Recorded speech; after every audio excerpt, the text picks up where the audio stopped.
नमो भगवते वासुदेवाय। 5वां अध्याय ऋषभ जी का अपने पुत्रों को उपदेश देना और स्वयं अवधूत वृत्ति ग्रहण करना। श्री ऋषभ देव जी ने कहा, पुत्रों, इस मर्त्य लोक में ये मनुष्य शरीर दुखमय विषय भोग प्राप्त करने के लिए ही नहीं है। ये भोग तो विष्ठा भोजी सूकर कुकरादि को भी मिलते ही है। इस शरीर से दिव्य तप ही करना चाहिए जिससे अंतःकरण शुद्ध हो, क्योंकि इसी से अनंत ब्रह्मानंद की प्राप्ति होती है। शास्त्रों ने महापुरुषों की सेवा को मुक्ति का और स्त्री संगी कामियों के संग को नरक का द्वार बताया है। महापुरुष वे ही है जो समान चित्त, परम शांत, क्रोधहीन, सबके हित चिंतक और सदाचार संपन्न हो, अथवा मुझ परमात्मा के प्रेम को ही जो एकमात्र पुरुषार्थ मानते हो, केवल विषयों की ही चर्चा करने वाले लोगों में तथा स्त्री, पुत्र और धन आदि सामग्रियों से संपन्न घरों में जिनकी अरुचि हो और जो लौकिक कार्यों में केवल शरीर निर्वाह के लिए ही प्रवृत्त होते हो। मनुष्य अवश्य प्रमादवश कुकर्म करने लगता है। उसकी वह प्रवृत्ति इंद्रियों को तृप्त करने के लिए ही होती है। मैं इसे अच्छा नहीं समझता, क्योंकि इसी के कारण आत्मा को ये असत और दुखदायक शरीर प्राप्त होता है। जब तक जीव को आत्म तत्व की जिज्ञासा नहीं होती, तभी तक अज्ञानवश देहादि के द्वारा उसका स्वरूप छिपा रहता है। जब तक ये लौकिक वैदिक कर्मों में फंसा रहता है, तब तक मन में कर्म की वासनाएं भी बनी ही रहती है और इन्हीं से देह बंधन की प्राप्ति होती है। इस प्रकार अविद्या के द्वारा आत्म स्वरूप के ढक जाने से कर्म वासनाओं के वशीभूत हुआ चित्त मनुष्य को फिर कर्मों में ही प्रवृत्त करता है। अतः जब तक उसको मुझ वासुदेव में प्रीति नहीं होती, तब तक वह देह बंधन से छूट नहीं सकता। स्वार्थ में पागल जीव जब तक विवेक दृष्टि का आश्रय लेकर इंद्रियों की चेष्टाओं को मिथ्या नहीं देखता, तब तक आत्म स्वरूप की स्मृति खो बैठने के कारण वह अज्ञानवश विषय प्रदान ग्रह आदि में आसक्त रहता है और तरह तरह के क्लेश उठाता रहता है। स्त्री और पुरुष इन दोनों का जो परस्पर दाम्पत्य भाव है, इसी को पंडित जन उनके हृदय की दूसरी स्थूल एवं दुर्भेद्य ग्रंथि कहते हैं। देहाभिमान रूपी एक एक सूक्ष्म ग्रंथि तो उनमें अलग अलग पहले से ही है। इसी के कारण जीव को देहेंद्रियादि के अतिरिक्त घर, खेत, पुत्र, स्वजन और धन आदि में भी मैं और मेरेपन का मोह हो जाता है। जिस समय कर्म वासनाओं के कारण पड़ी हुई इसकी ये दृढ़ हृदय ग्रंथि ढीली हो जाती है, उसी समय ये दाम्पत्य भाव से निवृत्त हो जाता है और संसार के हेतुभूत अहंकार को त्याग कर सब प्रकार के बंधनों से मुक्त हो परम पद प्राप्त कर लेता है। पुत्रों, संसार सागर से पार होने में कुशल तथा धैर्य, उद्यम एवं सत्वगुण विशिष्ट पुरुष को चाहिए कि सबके आत्मा और गुरु स्वरूप मुझ भगवान में भक्ति भाव रखने से, मेरे परायण रहने से, तृष्णा के त्याग से, सुख दुख आदि द्वंद्वों के सहने से जीव को सभी योनियों में दुखी उठाना पड़ता है। इस विचार से, तत्व जिज्ञासा से, तप से, सकाम कर्म के त्याग से, मेरे ही लिए कर्म करने से, मेरी कथाओं का नित्य प्रति श्रवण करने से, मेरे भक्तों के संग और मेरे गुणों के कीर्तन से, वैर त्याग से, समता से, शांति से और शरीर तथा घर आदि में मैं मेरेपन के भाव को त्यागने की इच्छा से, अध्यात्म शास्त्र के अनुशीलन से, एकांत सेवन से, प्राण, इंद्रिय और मन के संयम से, शास्त्र और सत्पुरुषों के वचन में यथार्थ बुद्धि रखने से, पूर्ण ब्रह्मचर्य से, कर्तव्य कर्मों में निरंतर सावधान रहने से, वाणी के संयम से, सर्वत्र मेरी ही सत्ता देखने से, अनुभव ज्ञान सहित तत्व विचार से और योग साधन से अहंकार रूप अपने लिंग शरीर को लीन कर दे। मनुष्य को चाहिए कि वह सावधान रहकर अविद्या से प्राप्त इस हृदय ग्रंथि रूप बंधन को शास्त्रोक्त रीति से इन साधनों के द्वारा भली भांति काट डाले, क्योंकि यही कर्म संस्कारों के रहने का स्थान है। तदनंतर साधन का भी परित्याग कर दे।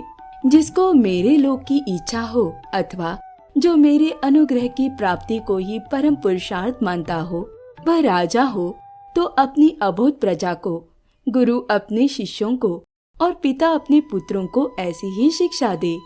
अज्ञान के कारण यदि वे उस शिक्षा के अनुसार न चलकर कर्म को ही परम पुरुषार्थ मानते रहे, तो भी उन पर क्रोध न करके उन्हें समझा बुझाकर कर्म में प्रवृत्त न होने दे। उन्हें विषयासक्ति युक्त काम्य कर्मों में लगाना तो ऐसे ही है जैसे किसी अंधे मनुष्य को जानबूझकर गड्ढे में ढकेल देना। इससे भला किस पुरुषार्थ की सिद्धि हो सकती है? अपना सच्चा कल्याण किस बात में है, इसको लोग नहीं जानते। इसी से वे तरह तरह की भोग कामनाओं में फंसकर तुच्छ क्षणिक सुख के लिए आपस में वैर ठान लेते हैं और निरंतर विषय भोगों के लिए ही प्रयत्न करते रहते हैं। वे मूर्ख इस बात पर कुछ भी विचार नहीं करते कि इस वैर विरोध के कारण नरक आदि अनंत घोर दुखों की प्राप्ति होगी। गड्ढे में गिरने के लिए उल्टे रास्ते से जाते हुए मनुष्य को जैसे आंख वाला पुरुष उधर नहीं जाने देता, वैसे ही अज्ञानी मनुष्य को अविद्या में फंसकर दुखों की ओर जाते देखकर कौन ऐसा दयालु और ज्ञानी पुरुष होगा जो जानबूझकर भी उसे उसी राह पर जाने दे या जाने के लिए प्रेरणा करे।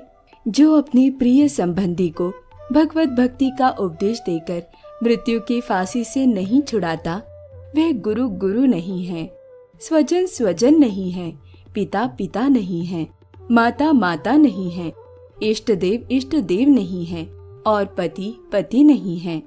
मेरे इस अवतार शरीर का रहस्य साधारण जनों के लिए बुद्धि गम्य नहीं है। शुद्ध सत्व ही मेरा हृदय है और उसी में धर्म की स्थिति है। मैंने अधर्म को अपने से बहुत दूर पीछे की ओर ढकेल दिया है। इसी से सत्पुरुष मुझे ऋषभ कहते हैं। तुम सब मेरे उस शुद्ध सत्वमय हृदय से उत्पन्न हुए हो, इसलिए मत्सर छोड़कर अपने बड़े भाई भरत की सेवा करो। उसकी सेवा करना मेरी ही सेवा करना है और यही तुम्हारा प्रजा पालन भी है। अन्य सब भूतों की अपेक्षा वृक्ष अत्यंत श्रेष्ठ है, उनसे चलने वाले जीव श्रेष्ठ है और उनमें भी कीटादि की अपेक्षा ज्ञान युक्त पशु आदि श्रेष्ठ है। पशुओं से मनुष्य, मनुष्यों से प्रमथगण, प्रमथों से गंधर्व, गंधर्वों से सिद्ध और सिद्धों से देवताओं के अनुयायी किन्नरादि श्रेष्ठ हैं। उनसे असुर, असुरों से देवता और देवताओं से भी इंद्र श्रेष्ठ है। इंद्र से भी ब्रह्मा जी के पुत्र दक्षादि प्रजापति श्रेष्ठ है। ब्रह्मा जी के पुत्रों में रुद्र सबसे श्रेष्ठ है। वे ब्रह्मा जी से उत्पन्न हुए हैं, इसलिए ब्रह्मा जी उनसे श्रेष्ठ है। वे भी मुझसे उत्पन्न हैं और मेरी उपासना करते हैं, इसलिए मैं उनसे भी श्रेष्ठ हूँ। परंतु ब्राह्मण मुझसे भी श्रेष्ठ है, क्योंकि मैं उन्हें पूज्य मानता हूँ। सभा में उपस्थित ब्राह्मणों को लक्ष्य करके विप्रगण दूसरे किसी भी प्राणी को मैं ब्राह्मणों के समान भी नहीं समझता, फिर उनसे अधिक तो मान ही कैसे सकता हूँ। लोग श्रद्धा पूर्वक ब्राह्मणों के मुख में जो अन्नादि आहुति डालते हैं, उसे मैं जैसी प्रसन्नता से ग्रहण करता हूँ, वैसे अग्निहोत्र में होम की हुई सामग्री को स्वीकार नहीं करता।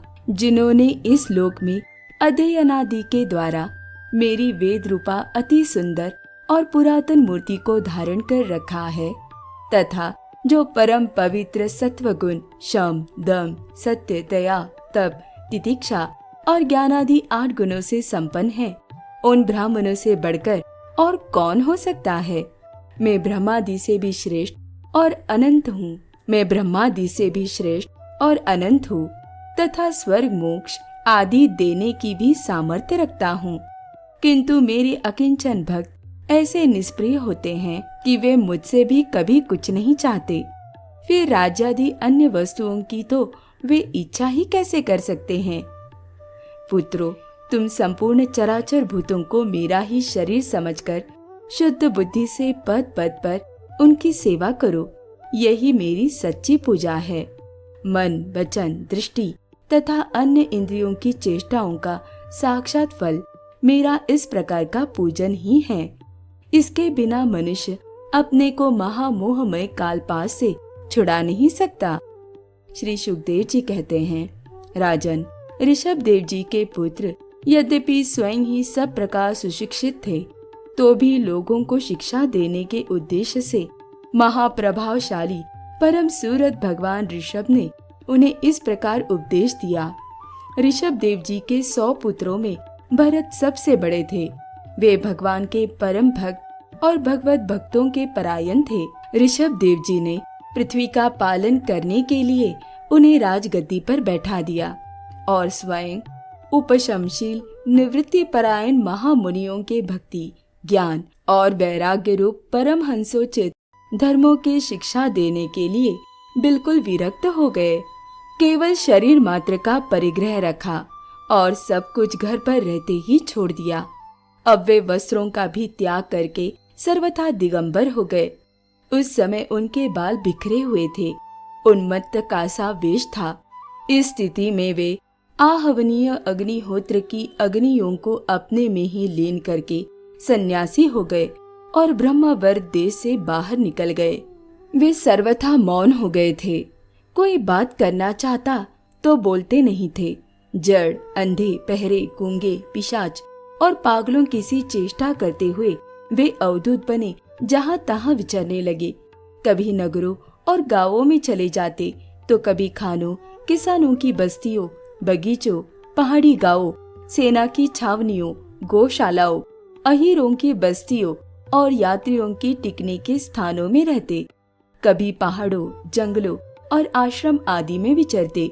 वे किसी भी रास्ते से निकलते तो जिस प्रकार वन में विचरने वाले हाथी को मक्खियां सताती है, उसी प्रकार मूर्ख और दुष्ट लोग उनके पीछे हो जाते और उन्हें तंग करते। कोई धमकी देते, कोई मारते, कोई पेशाब कर देते, कोई थूक देते, कोई ढेला मारते, कोई विष्ठा और धूल फेंकते, कोई अधोवायु छोड़ दे और कोई खोटी खरी सुनाकर उनका तिरस्कार करते। किंतु वे इन सब बातों पर जरा भी ध्यान नहीं देते। इसका कारण ये था कि भ्रम से सत्य कहे जाने वाले इस मिथ्या शरीर में उनकी अहंता, ममता तनिक भी नहीं थी। वे कार्य कारण रूप संपूर्ण प्रपंच के साक्षी होकर अपने परमात्मा स्वरूप में ही स्थित थे। इसलिए अखंड चित्त वृत्ति से अकेले ही पृथ्वी पर विचरते रहते थे। यद्यपि उनके हाथ, पैर, छाती, लंबी लंबी बाहें, कंधे, गले और मुख आदि अंगों की बनावट बड़ी ही सुकुमार थी। उनका स्वभाव से ही सुंदर मुख स्वाभाविक मधुर मुस्कान से और भी मनोहर जान पड़ता था। नेत्र नवीन कमल दल के समान बड़े ही सुहावने, विशाल एवं कुछ लाली लिए हुए थे।